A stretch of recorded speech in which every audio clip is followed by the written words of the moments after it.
Alhamdulillah. Alhamdulillah nahmaduhu wa nasta'inuhu wa nastaghfiruh wa na'udzu billahi min shururi anfusina wa min sayyi'ati a'malina. May yahdihillahu fala mudilla lahu wa man yudlil fala hadiya lahu. Asyhadu an la ilaha illallah wahdahu la syarika lahu wa asyhadu anna Muhammadan abduhu wa rasuluh. Allahumma shalli ala sayyidina Muhammad wa ala alihi wa sahbihi wa ba'd. Ayuhal hadirun, usikum wa iyaya bitaqwallah wa ta'atihi la'allakum tuflihun. Sidang Jumat yang terhormat, siang ini saya selaku khatib tentu yang pertama adalah wajib berwasiat. Yang pertama untuk diri saya sendiri dan umumnya untuk jamaah semuanya. Wasiatnya apa? Marilah kita tingkatkan ketakwaan kita kepada Allah Subhanahu wa Ta'ala. Apa itu takwa? Kita sudah paham semua takwa adalah ilmu kita alhamdulillah wajib dinabun, yaitu menjalankan semua perintahnya dan menjauhi segala larangannya dalam kondisi apapun. Saat sehat, saat sakit, saat kaya, saat miskin, saat bahagia, ataupun sedang menderita. Karena hanyalah orang-orang yang bertakwa yang memiliki kemuliaan di sisi Allah Subhanahu wa Ta'ala. Kekayaan itu tidak akan abadi, kemiskinan pun tidak akan selamanya. Bahagia dan derita pun juga demikian adanya, datang silih berganti. Hanya amal soleh dan ketakwaan seorang hamba yang dapat mengantarkannya meraih kebahagiaan yang abadi selamanya, hidup bahagia di surganya Allah Subhanahu wa Ta'ala. Masyaallah muslimin dan umat rahimahullah, hari Senin tanggal 17 Juni kemarin itu kita merayakan Idul Adha. Idul Adha menjadi momen spesial bagi umat Islam sedunia. Setidaknya ada dua hal pokok yang selalu menonjol dalam momen tersebut. Yang pertama adalah ibadah haji. Jutaan muslim dari berbagai penjuru dunia berkumpul di tanah suci untuk memenuhi rukun Islam yang kelima. Alhamdulillah, hari ini prosesinya sedang halal rata. Yang gelombang pertama dari Indonesia itu pulang kembali ke tanah air, sedangkan gelombang kedua dari Mekah sekarang sedang menuju ke Madinah untuk berziarah dan melaksanakan arba'in. Kemudian yang kedua adalah saat ini yang sedang menonjol pelaksanaan kurban atau penyembelihan sejumlah binatang ternak. Kesempatan ini sebagai bentuk solidaritas pelaksana kurban kepada kaum fakir miskin, kerabat dan tetangga sekitar dengan berbagi daging sesembelihan. Kedua pelaksanaan ibadah tersebut tak bisa dilepaskan dari sejarah dan ajaran Nabi Ibrahim dan keluarganya. Meski tiap tahun Idul Adha dirayakan, sepertinya hanya sebagian kecil saja dari kita meneladani Nabi Ibrahim dalam kehidupan sehari-hari.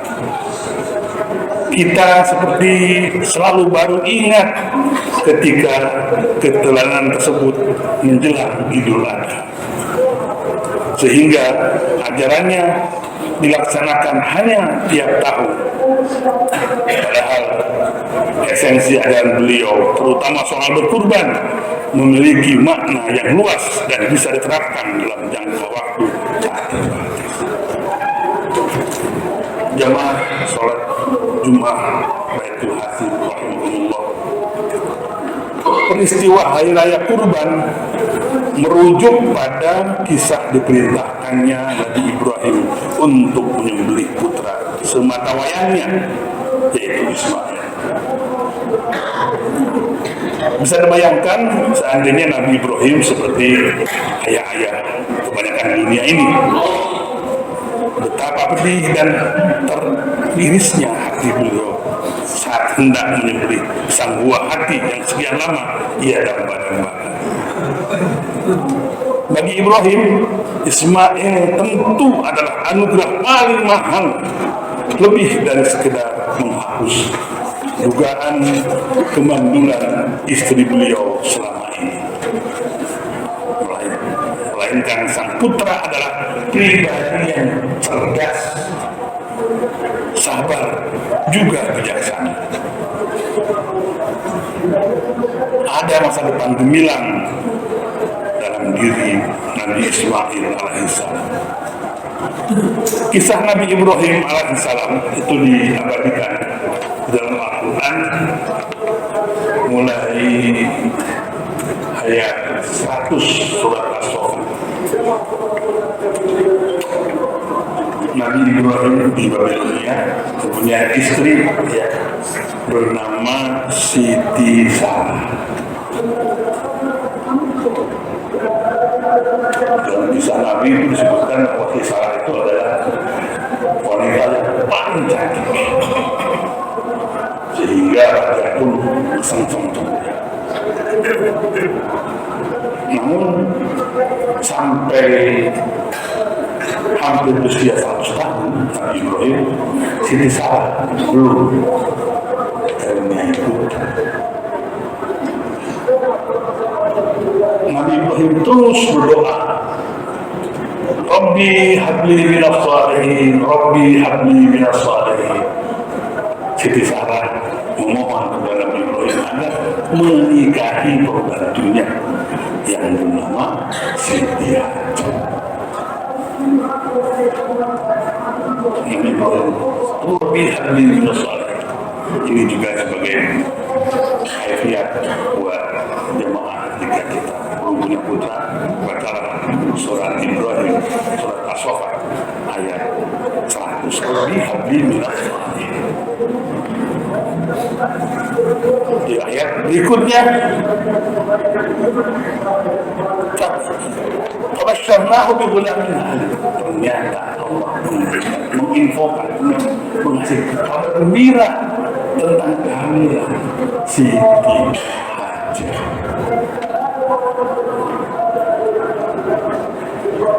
Sebagai manusia, Siti Sarah sebagai wanita biasa cemburu. Beliau memohon kepada Nabi Ibrahim agar Siti Hajar dihijrahkan. Akhirnya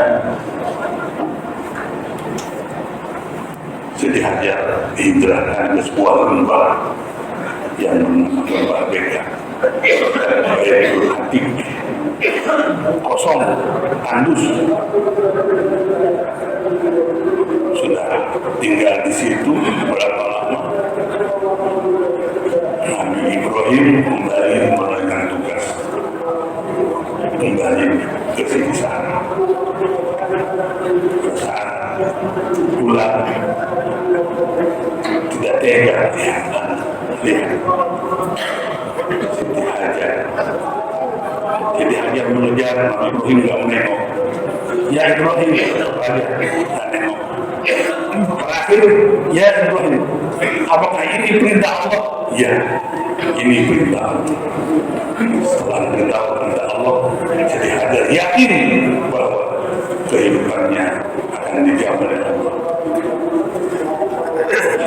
Yakin bahwa Allah Subhanahu wa Ta'ala tidak akan menelantarkan hamba, dan benar akhirnya Siti Hajar serta Ismail menguasai sumber kehidupan, yaitu air zam-zam, tempat persinggahan para kabilah-kabilah yang melalui pertengkaran.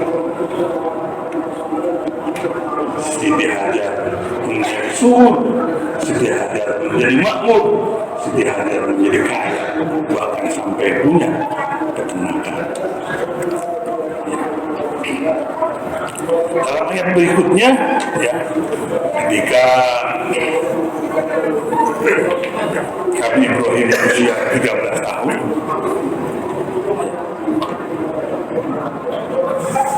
betapa bahagianya Nabi Ibrahim menemui seorang remaja yang gagah, ganteng, pintar, cerdas. Dalam ayat 103 disebutkan, falamma balaghu ma'ahu sa'ya, ketika anak sampai pada umur sanggup berusaha bersamanya, yaitu usia 13 tahun. Nabi Ibrahim itu 3 hari berturut-turut bermimpi. Artinya beliau meyakini ini wahyu. Berturut-turut 3 hari mimpi bahwa aku menemui Nabi Ibrahim. Bagaimana? Beliau sudah yakin ini wahyu, ini perintah Allah. Apa beliau langsung ambil golok saat gitu? Ismail, kamu tidak begitu. Di Al-Quran dijelaskan. Ya. Kata Nabi Ibrahim, ya bunayya, inni ara fil manam anni adbahuk.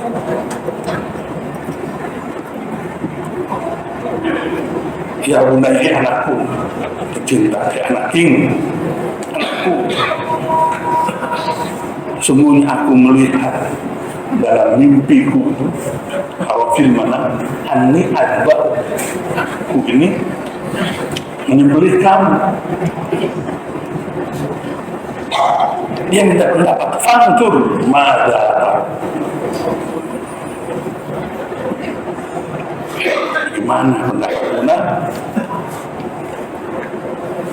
Ismail menjawab, qala ya abati, bapakku, if'al ma tu'mar, satajiduni insyaallahu minas sabirin. Ya bapakku, if'al, laksanakan saja apa yang diperintahkan.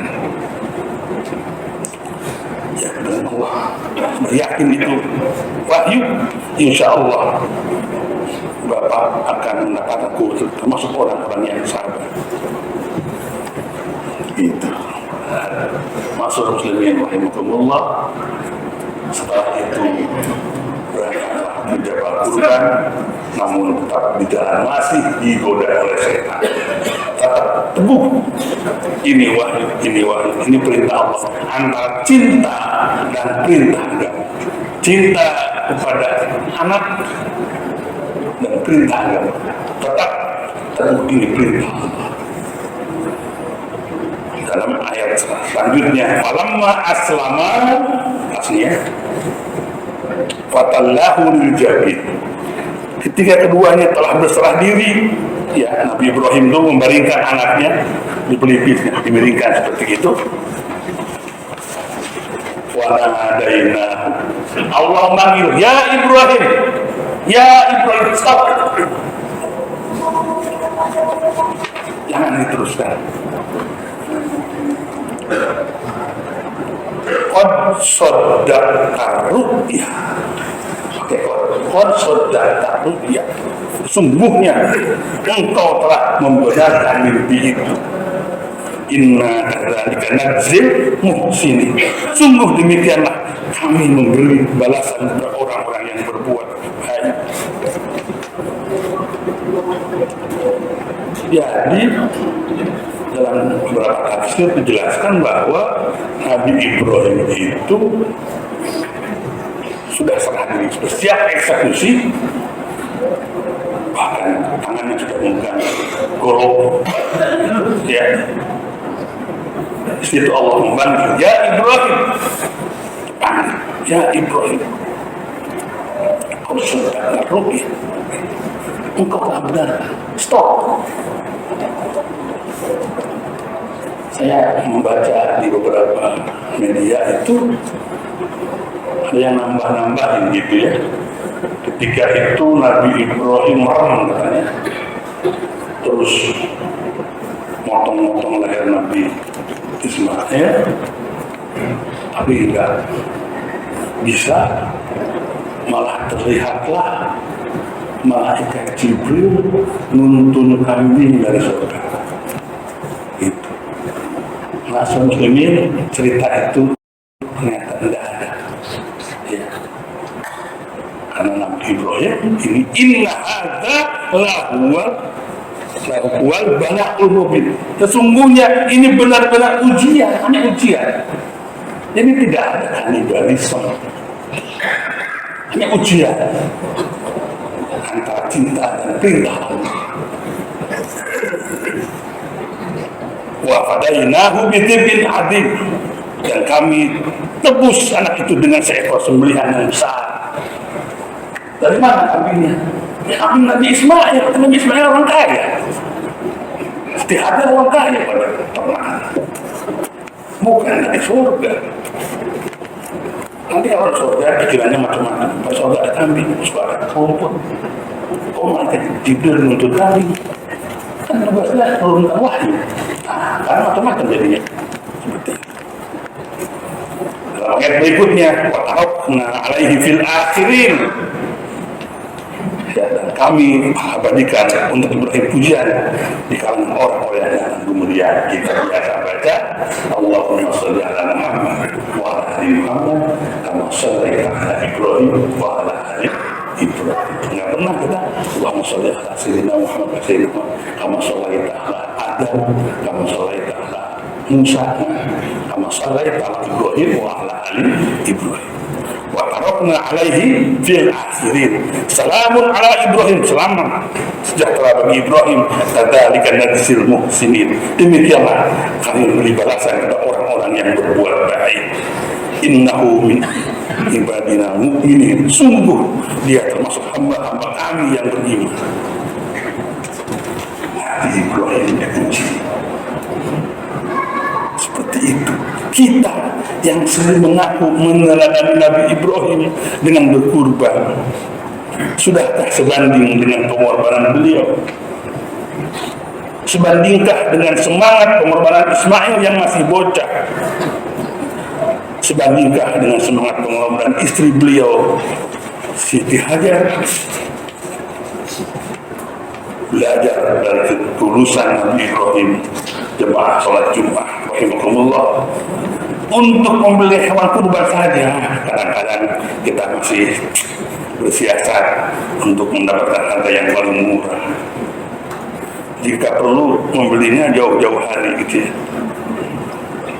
Kita masih memilih uang yang paling kecil di dompet itu ketika kotak amal masjid lewat di hadapan kita. Kita juga sering tak sudi berkorban sedikit pun untuk memberikan tempat saat menaiki kendaraan umum. Berkorban sedikit tenaga untuk membantu mereka yang membutuhkan. Di manakah semangat kurban yang mewujud dalam kehidupan sehari-hari? Kadang pula karena kita mendapat sedikit pengetahuan agama, kita tak mau berkorban mendengarkan pendapat kelompok yang lain. Ini kan bukan guru saya, nggak mau dengar. Jangan begitu. Mari kita tolakul ilmi dengan siapa saja. Karena dianugerahi sedikit kedudukan, kita ogah mendengarkan unek-unek dan aspirasi orang lain. Berkurban adalah tentang melawan kecenderungan materialisme untuk senantiasa mendekatkan diri dan bertakwa kepada Allah Subhanahu wa taala serta meraih kebahagiaan yang lebih hakiki. Semoga al-fakir dan jemaah sekalian dapat menghayati dan menerjemahkan pesan kurban dalam kehidupan kita sehari-hari secara maksimal. Allah Subhanahu wa taala yaqul biqawli yahtadil muhtadun wa idza quri'a al-Qur'an fastami'u lahu wa ansitu la'allakum turhamun. A'udzu billahi minasyaitonir rajim. Bismillahirrahmanirrahim. Inna a'tainaka al-kautsar fashalli li rabbika wanhar. Inna sya'naka huwal abtar. Wa qur rabbi ighfir warham wa anta khairur rahimin.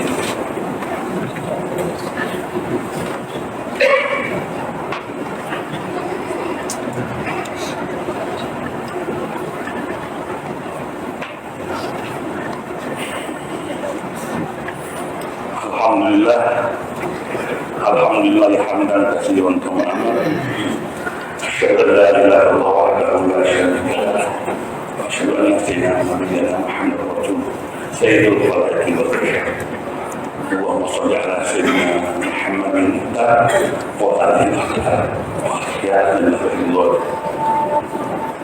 Ayuha hadirun muslimin wa iyyakum Allah wa ta'atihi la'alakum. Allah Ta'ala yaqul alima inna Allah wa malaikatahu yusalluna 'alan nabi ya ayyuhalladzina amanu shallu 'alaihi wa sallimu taslima. Di akhir khutbah ini mari kita hubungkan jiwa kita dengan Allah Subhanahu wa taala agar kita dapat mengendarai kesolehan Nabi Ibrahim, tambahan Siti Hajar dan keikhlasan Bismillah. Allahumma ighfir lil muslimina wal muslimat wal mu'minina wal mu'minat al ahya'i minhum wal amwat innaka sami'un qaribun mujibud da'wat wa ya qadiyal hajat wa ya kashifal himmat innaka ala kulli syai'in qadir. Allahumma arina al-haqqa haqqan warzuqna ittiba'ah wa arina al-batila batilan warzuqna ijtinabah. في الدنيا حسنة وفي الآخرة وقنا عذاب النار والحمد لله رب العالمين. عباد الله إن الله يأمر بالعدل والإحسان وإيتاء ذي القربى وينهى عن الفحشاء والمنكر يعظكم لعلكم تذكرون. اذكروا الله العظيم يذكركم واشكروه على نعمه يزدكم